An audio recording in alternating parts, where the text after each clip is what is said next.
Days off the ball. Joe Malloy with you this evening. Lots of good pieces coming your way in the show tonight. Football show is back. Premier League season is underway on Friday evening. Jonathan Wilson, journalist and author, is with us after 9 o'clock to look ahead. Plenty of feel-good factor, naturally enough, in English football right now, given events on Sunday at Wembley. We will chat to journalist Siobhan Ahern this hour about football coming home and all that. Lots of feel-good factor in Meath football as well. Two of the now two-time All-Ireland winning players are with us after 8 o'clock. We'll have the goalkeeper, Monica McGurk, and Stacey Grimes, who kicked 3 points in the final as well, will join us. Plus, Maurice Brosnan of the 42 with some analysis of the game as well. 53106, the text number. We're at Off the Ball on Twitter. Mick McCarthy here in studio. Michael, hello. Hello, Joe. How are you? I am very well. And Richie McCormick, good evening.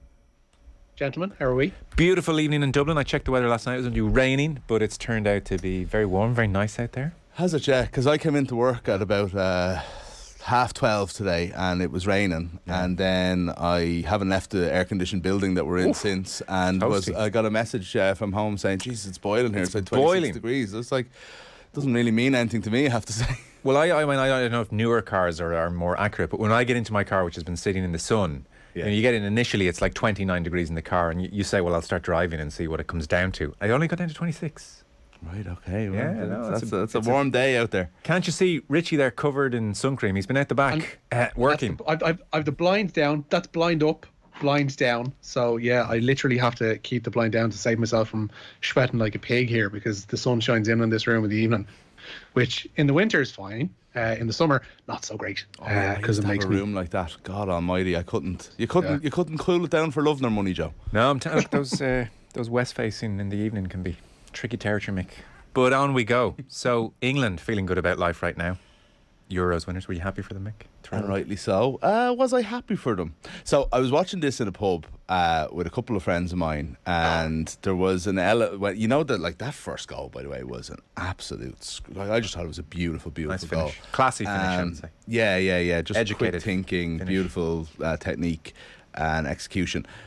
There was an English couple beside us that celebrated wildly, and there was a sense we were kind of going, oh, great goal, and sort of like almost checked ourselves, because like this is a tradition going back many years with these particular group of people where we would go to watch England lose in tournaments. But there was something about the performance and that goal in particular that sort of took us out of ourselves. So then we kind of negotiated that, you know, maybe it's okay if, like, this team win it, as long as the English men's team never win. I don't know what the hell we were talking about, but I have to say my natural inclination was there was a reason we were doing the bargaining. I kind of did want them to win it. Yeah. Can't really necessarily explain it. I thought they were a much better team for a start, and all the way through the tournament have been clearly the best team. And I think it was likeable, and it was very, very good performance and good game. 17 million watched on the BBC, which is breaking all kinds of records. The most watched programme of 2022 on English television, certainly. So 17 million is quite similar, because the semi-final had 10 million and the Euros final involving England and Germany in 2009 had about 1.4 million. That is a hell of a turnaround. So we're going to talk about that just after 7 or so. One of the things which... I mean, in terms of how we're talking about the game, we might talk about it at another stage, but it's funny, like, dipping in and out of the media at different points, and so there's been lots of talk about the Euros, and I was listening to TalkSport the other evening, and there were like a bunch of contributors talking about the football and praising it and saying, you know, there were various aspects of the Euros which they really enjoyed, like, for instance, the lack of cynicism. You know, just the absence of cynical play as opposed to the men's game is something that they were all really enjoying. Like, these were, like, I'm not going to name names because I don't want to pick people out necessarily, but like routine observers of football, men's and women's, across the English game. And so they were talking about the absence of cynical play. I was like, watching the game. I was going to say, the evidence of your eyes. Yeah. He's like, it was just odd. Like, for instance, there was a moment where Schuller, the German number 7, was played ball over the top and ran in on goal, and Mary Earps, the English goalkeeper, came out and claimed the ball, and Schuller kind of stuck a foot out to get the ball and missed it, and I would say there were 3 inches between, certainly 2 inches between her foot and Mary Earps, the English goalkeeper. Earps started rolling around like she'd been shot 3 times. I mean, it looked like her leg had fallen off, and she is screaming, and there's medical attention, and Schuller gets booked. I mean, why are we saying, like, and by the way to go, Mary Earps. I mean, if that's your thing, all is fair in love and war. This is high level sport. This is what happens. But, like, why are we at pains to attribute these, I don't know, slightly patronising. It's propaganda characteristics almost to the for the game. sake of, you know, weird. for the sake of like praise at all costs. And it's like, if there's 17 million people watching these games and a record attendance, and biggest attendance I think in Europe this year, outside of maybe the two Barcelona also women's games, like we need to get past the point where you can't have an honest conversation about the games. Weird. You know, so yeah, no, I would agree with you completely on that. I've had an issue with that for a long time, and actually there's a kind of a wider issue about kind of like critical analysis as well, outside of like something like that, which is cynicism and, you know, it's kind of the virtue signalling for the women's game that's strange. But even in terms of criticism, like I feel like that for us to move on and have honest conversations, we need to say that was a poor game. We need to say, you know, like the second half of the All-Ireland final wasn't brilliant to watch. Yeah. You know, and so on. You know, Well, like I didn't think things are fair. I didn't think the first goal in the All-Ireland final was deliberate. It was clearly like going for a point. And Meade's response, I thought the left-footed pass was actually a shot. But like, you know, we got to point these things out a bit more. I thought otherwise it's just patronising. Like there was a brilliant slow motion replay in the England-Germany game of one of the English players, and it was after like some kind of exchange and they were pushing each other, and in slow motion, and you did not need to be a lip reading expert. She was like calling the other player. It was like, you starts with P, rhymes with Rick. Yeah. And like fast forward 24 hours, you're like listening to media and they're like, God, it's just such a lovely atmosphere out there. It's not. They're trying to kill each other. That's what it's about. But isn't the evidence of like, you know, is that we don't need that. We don't need, you know, propaganda for what we've just seen. It's only going to annoy people. It's only going to annoy people who've watched it, because what we've seen is through this tournament, and through, to be honest, any like the World Cup a couple of years ago, very, very similar, I find, is that like there is, you watch these tournaments, you watch them every night as opposed to every now and then in opposition with, like, you know, watching the WSL in opposition to the Premier League or whatever. Like, you watch these tournaments, you develop an understanding of the teams, the players that are in it. The Irish soccer team, the Irish team being on TV every single match they play now means you get to know that team and you get to know what they are, and you forget about, it's nothing to do with men's and women's then after a while, and that's what it's proven. And it's like, and you get a story like this Euros and this England team, it brings a real audience with us. And even if they hadn't won on Sunday, I think it was a huge thing for women's football in England in particular. Whatever about the rest of Europe, I don't know if it would have the same impact, but they've had their other tournaments over the years. So like, that's all there, and it's all proven by the actual product. We don't need the propaganda. No. By the way, shout out to Bild, the German tabloid. So they are livid about the handball that wasn't given. Well, it in was a handball. 25th minute. By the way, I read an entire BBC match report that didn't mention it. This is where, I mean, we got to be careful here. We got to call this stuff out. So Bild went on full. Fairness, they would have done that if it was the men's team as well. Yeah, well, perhaps, yeah. But they went all out here, full attack mode. And so they confronted the referee after the match. I don't really know how they were able to confront Katarina Munzel about what happened. So they said, what happened in the 25th minute with the handball? And Munzel, this was from The Guardian, they were translating, you know, the German press. There was a Berlin correspondent there. Munzel, according to Bild, shrugged her shoulders and stretched her arms out wide in an apologetic way and said, no explanation. And then what I particularly like here is Paolo Valeri. He was the VAR official. And so what he said was to Bild, I can't say anything, I'm sorry. Bild translated that into German as, sorry, I've been muzzled. So there's people just taking liberties all over the place here. I was going to say they are kind of I didn't know they literally interpreted it wrong, but like I said, they had interpreted these comments as very much referees, I'm not talking to you about this, as there's a bigger story here. Quoted Paolo Valeri. Can you imagine Paolo Valeri being asked the question and him saying, I'm sorry, I've been muzzled? I am curious though as to, it's all very well for a referee to make a decision like that in the game, but when there's VAR, it's always the... Well, there's something... It's always the ... You know, like it's the home team in a championship wins, and it's a great story, and it's amazing for the game. Yeah.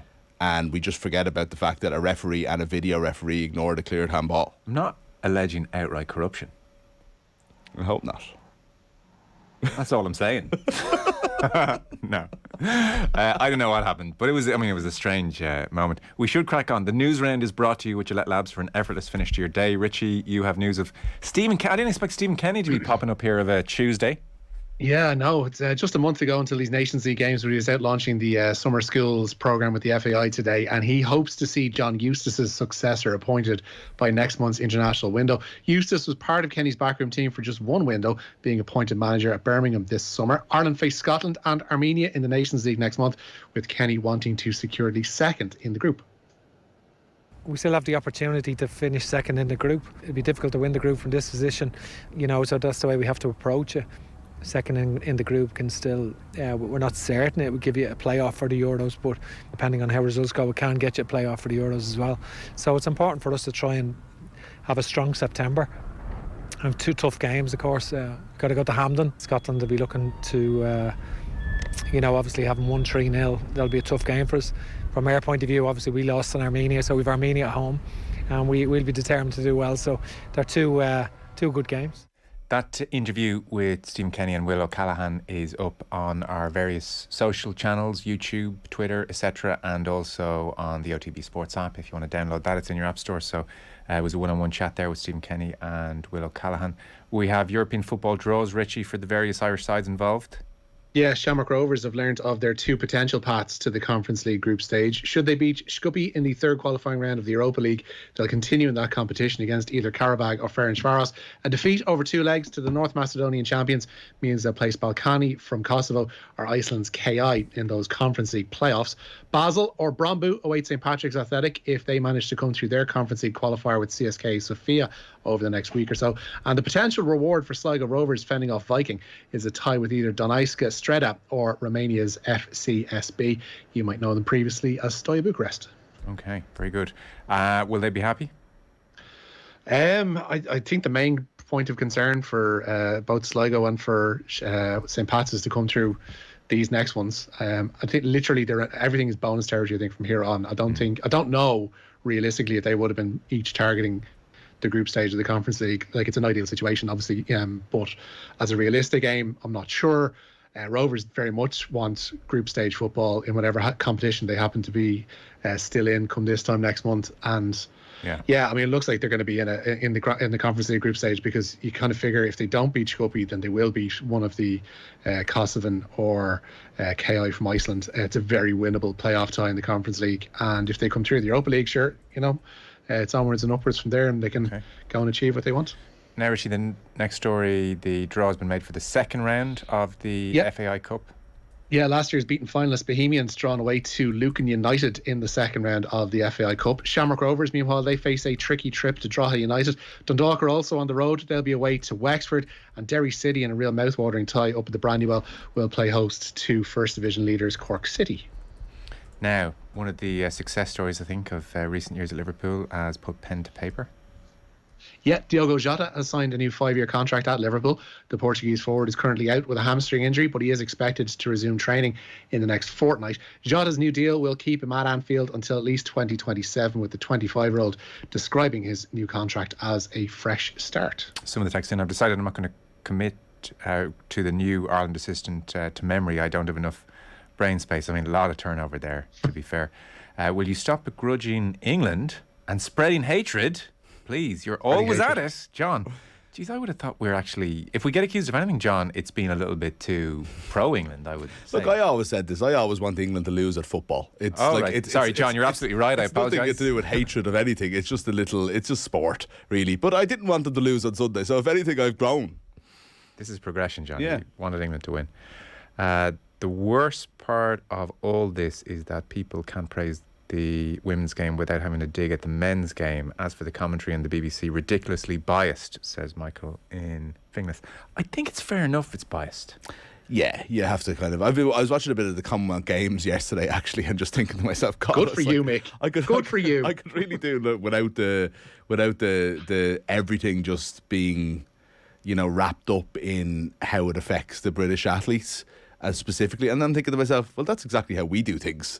When we're covering it, that's how RTE will do it. It'll be all about the Irish athletes, and it's like, I suppose we just have to accept the fact that sometimes we have to watch things on a foreign and television. And doubly so with the England thing. Like, a lot of the contributors obviously are former England internationals and would have played in eras that weren't as successful and weren't playing in eras where the women's game was treated with such love as it is now. So to see the current England team not only do well but break through into public consciousness, it's like that's a massive moment for the sport and for people who kind of laid that groundwork, and they're all involved, whether it's Karen Carney or Alex Scott or whoever it is. Like, they're all part of that team and have all kind of gone before in a really exceptional way. And you can't, like, of course you're going to be emotional, of course you're going to be wound up and wrapped up in how England do on Sunday evening. There's just a reality to the viewing public, and there's no, when David O'Leary is taking that penalty, you can't have George Hamilton saying Sylviu Lung in the Romanian goal stands tall, ready for the penalty. Like, there's a perspective here, there's a there's a nation holding their breath. It's like, have we thought about the historical implications of Romania making a World Cup quarter-final? Yeah, no, I think bias is okay with those national events. So we'll press on.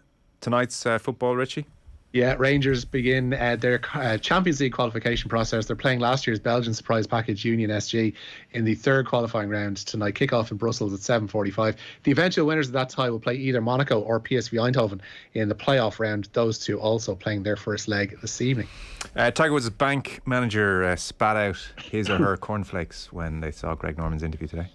Yeah, Tiger Woods refused an offer of $750 million to join the Saudi-funded Live Golf. The Breakaway Tour's CEO, Greg Norman, revealed the offer in an interview with Fox News' charming Tucker Carlson. The equally charming Norman says Woods was approached by the Saudis prior to him becoming CEO. That number was out there before I became CEO. So that number's been out there, yes. Yeah. And look, Tiger's a needle mover, right? Yeah. So, of course, you're going to look at the best of the best, So they had originally approached Tiger before I became CEO. So, yes, that number is somewhere in that neighborhood. Somewhere. Yeah, Let's between not 700 and 800, I think, is the number that was said. So that's the neighborhood. $750 million.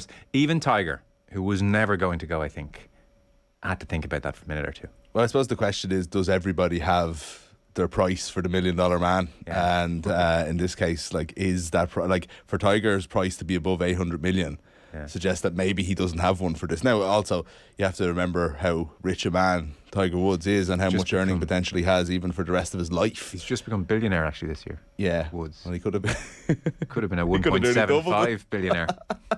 I mean, it's a lot of money. Wow, it's incredible. But look, you have to say it's an that much money is there. So when we have the Henrik Stensons of the world, and we say, like, how rich does a person need to be? And forgive me if I'm wrong specifically. I think there might have been some talk about Henrik Stenson's financial things, but take any one of the other. Take Dustin Johnson. Is like, how much money is too much money? Well, like, Tiger Woods was offered $800 million and turned it down, so I find your excuse a little bit less. I don't think it washes as well. Newcastle fans currently wondering, what is going on? We have 800 million. Well, they've signed Matt Target, so I wouldn't be too harsh. I think for Woods as well, there's legacy and there's so many reasons why he wouldn't go, but one of them being as well, maybe his most underestimated record is that he has 82 PGA Tour wins. Yeah. So that puts him top level with Sam Snead. Like, Nicholas had 73. And Sam Snead, who is just the most sublime swing and a wonderful player, like, some of those wins are very questionable. They're like the, father and son knock around with 20 contestants. That's not quite the right word. Yeah. But, so some of those are not akin to what the tournaments Tiger Woods were winning. But look, he has 82, even though I grudgingly have him down as 82. But Woods most certainly has 82. And he's not going to catch Nicholas on majors at this point, we can safely say. Could win another tour event. Could win another tour event. And so by walking away, you completely diminish that record as much as. But that just shows you that. There's loads of record. Like, someone gave up the Ryder Cup captaincy. Like, there's loads of. Ultimately, it does come down to whether you're a sports person or not, I guess, And sorry, Henrik Stenson then won at Trump Bedminster. I didn't even know that. Yeah. Because it's not a real competition. It doesn't get reported. The $4 million he won was real. It's unbelievable. Henrik Stenson won. And do you know what he said? This is where Ivana Trump is buried. At Trump Bedminster. Oh yeah, did you not hear about this? Well, like at the 18th. So they've buried her on the golf course, which for some reason, despite being an ex-husband, Donald Trump decided where she buried, and then there's a scandal in America that apparently this has been done because, or maybe not because, but one of the benefits of Trump burying his ex-wife in this golf course is that he gets a tax break from it. Stop. Yeah, well, Fair look enough. it up. Stenson, when he was interviewed, look it up. No, you're on the radio. You're supposed to be trustworthy. Well, it's I read it on a the internet, sports dude. story, and I've already given you the information. So. This is akin to us looking it up. We're listening to journalists. So Henrik Stenson wins the 4 million, interviewed on the green, and he stares the interviewer in the eye and says, "I play like a captain." Oh God, Henrik. This is live golf can't be missed with this kind of stuff going on. It's unbelievable. Depends, I suppose. Yeah. Richie, do you want to bring us one last story? Yeah, we mentioned the Euros there. 4 of England's champions have been included in the team of Euro 2022. Goalkeeper Mary Earps, who conceded just twice en route to lifting the trophy, have been selected by UEFA's technical observer panel, along with their captain Leah Williamson. Midfielder Ciara Walsh and player of the tournament Beth Mead also made the cut. German quintet Julia Gwynn, Marina Hegering, Lena Oberdorf, Alex Pop and Clara Buell are also included. Joining them are the France defender Serena Karshawi and Spain midfielder Aitina Bonmati, while Chelsea have agreed a deal with Aston Villa, Mick, to sign Carney Chukwuemeka. The 18-year-old had entered the final year of his contract at Villa, refusing all offers of an extension. Chukwuemeka made 12 Premier League appearances under Steven Gerrard last season, and he'll cost Chelsea an initial €18 million. Very, very good, potentially very good player. Was one of England's leaders, and they won the under-19 Euros. Played a lot in the FAU Cup. But made 12 appearances last season as an 18-year-old. Mainly, I think, because he wasn't signing a new contract, and it was Gerrard was trying to lure him in with first-team football. Okay. I don't think he's ready for it yet. He's certainly not ready for Chelsea. Will he be a good signing in future? All indicators would point towards so, but he's not ready yet, so we don't know. Wouldn't be the first young prospect to go to Chelsea and disappear. Do you know what? I didn't realise, because it's a tribunal thing, or maybe now that maybe they didn't let it go to that and they've signed it. 18 million is a very good deal for Villa in this. Like, it's not a short thing, and he wasn't going to sign a new potentially contract. 23, 24 I think is the upper limit of it as well. So a decent deal for them. Chelsea as well, to be fair, like, they have that record of stockpiling players. The new loan rules that are in now mean they're actually trying to get rid of as many of these people as they possibly can. So their ranks have thinned somewhat. So the route to first team football isn't going to be as cluttered perhaps as it was in the past. But like Mick mentioned there, he's not ready for prime time just yet. He could well be in the year or two's time, but I don't know if Chelsea necessarily is the right place for him to be for the next couple of years. It probably will be eventually ending up on loan somewhere. Okay, gents, thanks very much. Richie McCormick, thank you. Nice one, lads. Nick McCarthy will be back in studio later on. For the time being, Mick, thanks very much. Cheers, lads. Thanks. Your chance to win big. News Talk Summer Cash Machine. Now, this week, it is the Summer Cash Machine, so huge amount of money up for grabs. This Friday, we guarantee one person will win €50,000. €50,000 up for grabs. Text the word play to 57557. Get your entry in by 3 o'clock on Friday. And then across the Go Loud network of stations, someone will get the call. If your phone rings, answer within 5 rings and give us the exact amount in euro and cent. And of course, the amount is €50,000. 50,000 euro and 0 cents. Over 18s only. Text cost €2.50 plus your standard message rate to play. You're playing across the Go Loud network of stations. Terms and conditions are on newstalk.com. We'll be talking with some of the Meath players after 8 o'clock on another All-Ireland victory. And up next, we're talking England's win at the Euros. The Newsround on Off the Ball. With Gillette, for an effortless finish to your day. New Gillette Labs Razor with exfoliating bar. In these troubling times, worries and problems can become magnified, making it difficult to cope. At HelpLink Mental Health, we're here to help by offering free or low-cost counselling support 7 days a week and out of hours. All HelpLink services are available nationwide, from free counselling for gambling addiction to low-cost, general, youth, addiction, couples and bereavement counselling. So if you or someone you know needs support right now, talk to us at helplink.ie. Want unbeatable value from Sky? Here's the deal. Get Sky Broadband for just €29 a month, plus Sky Q for only €10 a month. Super fast, super reliable broadband. And Sky Q with your apps and recordings. That's Sky Broadband for €29 a month, plus Sky Q for €10 a month for 12 months. Now that is unbeatable value. Go to sky.ie. Availability subject to location. Offer does not include Sky TV subscription. New Sky customers only. Setup fees, minimum term and further terms apply. For more info, see sky.ie/speeds. Escape this summer with a self-catering getaway at Lough Erne Resort. A world apart, the resort is the ultimate destination to stay, spa, golf or dine in the Fermanagh Lakelands. Luxury 2 or 3 bedroom self-catering lodges are available for 3 nights from only €825. Discover more at loughernresorts.com. Are you ready to take your podcast listening to the next level? we've got the best shows for you. From Tech Talk to Talking History and everything in between. We're talking about Future Proof, Alive and Kicking, The Home Show, Screen Time, Let Me Explain, It's All Relative, and so much more. You'll get original content and the ability to listen back to every live show, all on the News Talk app, powered by Go Loud. So what are you waiting for? Subscribe today. Lunchtime Live. The entire day yesterday was spent chasing electric chargers. The public system beyond Dublin, it is a long way to go. I've been to Waterford, I've been to Sligo, all in the electric car in the past 2 weeks. And I used to have range anxiety when I did this 4 years ago, but it's actually charging point anxiety is what I have at the minute. Lunchtime Live with Andrea Gilligan. Brought to you by Avant Money. Weekdays at midday on News Talk. Off the ball. This is News Talk. Now you're welcome back. So coming up after 8 o'clock, we'll be talking with two of the Meath footballers. Part of this now, 2 in a row, Meath winning side. We'll be talking to the goalkeeper, Monica McGurk, and Stacey Grimes as well, who kicked 3 points, will be with us. Plus, we will be joined by Maurice Brosnan of the 42 with analysis of the game and the championship at large. And we might get his thoughts on the Shane Walsh situation as well, looking to transfer to Kilmacud. He does live and work and study in Dublin, and yet it does seem to have irked lots of GAA people.